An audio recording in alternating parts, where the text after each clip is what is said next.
Hello everyone, welcome to our channel. हम solve कर रहे हैं हमारी सोशियोलॉजी की 1000 क्वेश्चन सीरीज़, जिसमें हमने 800 क्वेश्चंस अब तक सॉल्व कर लिए हैं। उसके आगे के क्वेश्चंस को हम आज के इस वीडियो में सॉल्व करेंगे। तो देर न करते हुए शुरू करते हैं आज की video.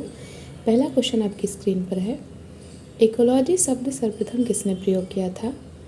Tansley, Ernest Haeckel, Julian Steward या फिर मुरे बख्चिन। इकोलॉजी वर्ड पूछ रहा है। आंसर है अर्नेस्ट हैकेल। इकोलॉजी वर्ड जो है ये किसने यूज़ किया था? अर्नेस्ट हैकेल ने सबसे पहले यूज़ किया था। अगला प्रश्न है, रियो डी जेनेरियो सम्मेलन कब हुआ था? 1975 में, 1985 में, 1992 में या फिर 1995 में। रियो डी जेनेरियो जो सम्मेलन है वो कब हुआ था? तो ये सम्मेलन हुआ था 1992 में। रियो डी जेनेरियो पर्यावरण से रिलेटेड सम्मेलन है, बहुत ही इम्पोर्टेंट है और हुआ था 1992 में।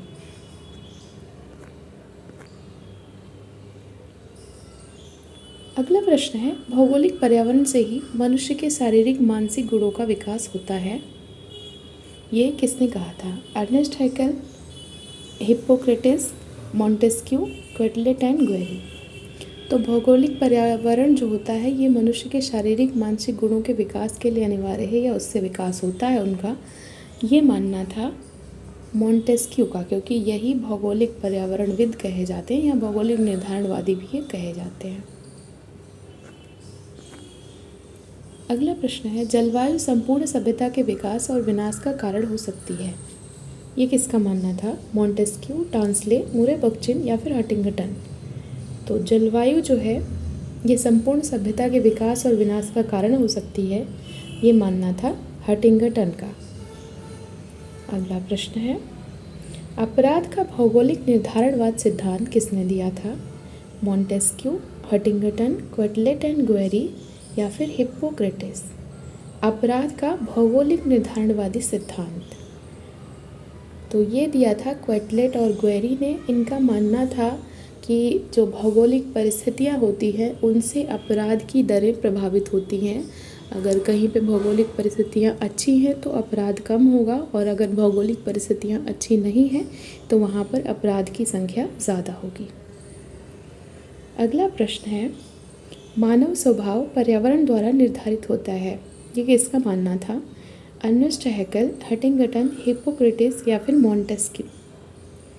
तो मानव स्वभाव जो है इसका भी पर्यावरण का प्रभाव इस पर पड़ता है, ये मानना था हिप्पोक्रेटिस का। अगला प्रश्न, जल प्रदूषण निवारण नियंत्रण अधिनियम कब बना था? 1974, 1975, 1977 या फिर 1978। जल प्रदूषण निवारण नियंत्रण अधिनियम ये कब बना था? तो जल प्रदूषण निवारण नियंत्रण अधिनियम बना था 1974 में। ए ऑप्शन राइट है। नेक्स्ट क्वेश्चन है, वायु प्रदूषण अधिनियम कब बना था? 1971 में, 1975 में, 1981 में या फिर 1985 में। वायु प्रदूषण अधिनियम, जल प्रदूषण निवारण नियंत्रण अधिनियम बना 1974 में, और वायु प्रदूषण अधिनियम कब बना? तो ये बना था 1981 में, 81 में बना था। अगला प्रश्न है, पर्यावरण सुरक्षा अधिनियम कब बना था? 1971, 1975, 1977 या फिर 1986। तो पर्यावरण सुरक्षा अधिनियम प्रसिद्ध है, ये बना था 1986 में। आपके लिए आज का प्रश्न है, 1985 में एक घटना हुई थी जिसके बाद पर्यावरण सुरक्षा अधिनियम बनाया गया। कौन सी वो घटना है जिसके बाद पर्यावरण सुरक्षा अधिनियम बनाया गया 1986 में? अगला प्रश्न, कल्चरल इकोलॉजी शब्द सर्वप्रथम किसने प्रयोग किया? अर्नेस्ट हैकेल, मुरे बख्चिन, जूलियन स्टीवर्ट या फिर जूलियन लिंकन। कल्चरल इकोलॉजी जो वर्ड है ये किसने यूज़ किया है? तो कल्चरल इकोलॉजी जो शब्द है ये प्रयोग किया है जूलियन स्टीवर्ट ने। सी ऑप्शन राइट है। नेक्स्ट है, भौगोलिक पर्यावरण में वे समस्त दशाएं आती हैं जो प्रकृति द्वारा मनुष्य को प्रदान की जाती हैं। वे दशाएं जो प्रकृति द्वारा मनुष्य को प्रदान की जाती हैं भौगोलिक पर्यावरण है। किसका मानना था? सोरोकिन, एजी टांसले, आगबर्न और निमकाफ, मैकावर और पेज। तो ये जो कथन है संबंधित है मैकाइवर और पेज से। अगला प्रश्न है, सांस्कृतिक विरासत बढ़ने के साथ साथ भौगोलिक पर्यावरण का एक भाग अनुपयोगी होता जाता है। जैसे जैसे सांस्कृतिक विरासत बढ़ती है, भौगोलिक पर्यावरण का एक भाग कम प्रयोग में आता है या अनुपयोगी होता जाता है। किसका मानना था? मैकाइवर, पेज, सोरोकिन, मम्फोर्ड या फिर वीरस्टीन। तो ये मानना था आपके मम्फोर्ड का, सी यहाँ पर राइट हो जाएगा। अगला प्रश्न है, संस्कृति है एक अंतर्निष्ठ आचरण, मनुष्य की कुल परंपरा या फिर अर्जित आचरण या इनमें से कोई नहीं। तो जो कल्चर है इसको हम क्या कहेंगे? अर्जित आचरण है। क्यों? क्योंकि इसको मनुष्य सीखता है।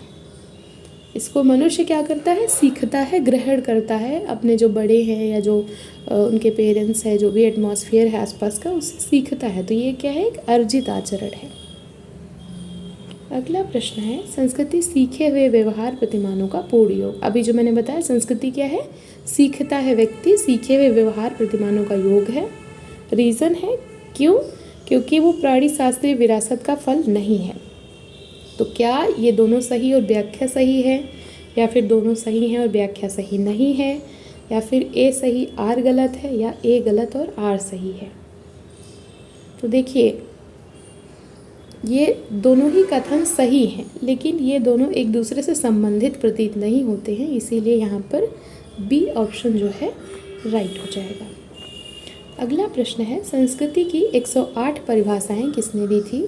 टायलर, ग्रोबर और क्लूखॉन, मैकाइवर और पेज, आगबर्न और निमकाफ। तो यहाँ पर संस्कृति की जो 108 परिभाषाएं हैं ये दी थी आपके ग्रोबर और क्लूखॉन ने। बी यहाँ पर राइट हो जाएगा।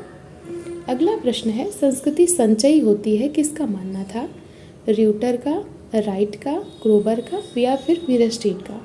तो संस्कृति संचयी होती है, ये मानना था बी राइट का। अगला प्रश्न, संस्कृति किसी समूह के कार्य करने और सोचने की समस्त विधियां हैं, किसका मानना था? मैकाइवर, वीरस्टीन, बोगार्ट्स या फिर आगबर्न? तो संस्कृति किसी समूह के कार्य करने और सोचने की विधियां हैं, ऐसा मानना था बोगार्ट्स का। सी यहाँ पर राइट हो जाएगा। अगला प्रश्न है, संस्कृति एक सीखा हुआ व्यवहार है जो पीढ़ी दर पीढ़ी हस्तांतरित होता है। वीरस्टीन, बी राइट, टायलर, क्लूखॉन। और ये सही उत्तर हो जाएगा क्लूखॉन। अगला प्रश्न, संस्कृति जीवन जीने का तरीका है, ये किसका मानना था? बी राइट, क्लूखॉन, मजूमदार या फिर टायलर? तो संस्कृति को जीवन जीने का तरीका किसने माना है? मजूमदार ने माना है। अगला प्रश्न, संस्कृति पर्यावरण का मानव निर्मित भाग है। बहुत प्रसिद्ध परिभाषा है। ऑप्शन है टायलर, बी राइट, वीरस्टीन, हेरास्कोविट्ज और सही उत्तर है हेरास्कोविट्ज। तो ये थे आज के क्वेश्चंस। आई होप आपको आज की वीडियो अच्छी लगी होगी। ऐसे ही पढ़ते रहिए, अपने गोल की तरफ आगे बढ़ते रहिए। वीडियो देखने के लिए थैंक यू सो मच।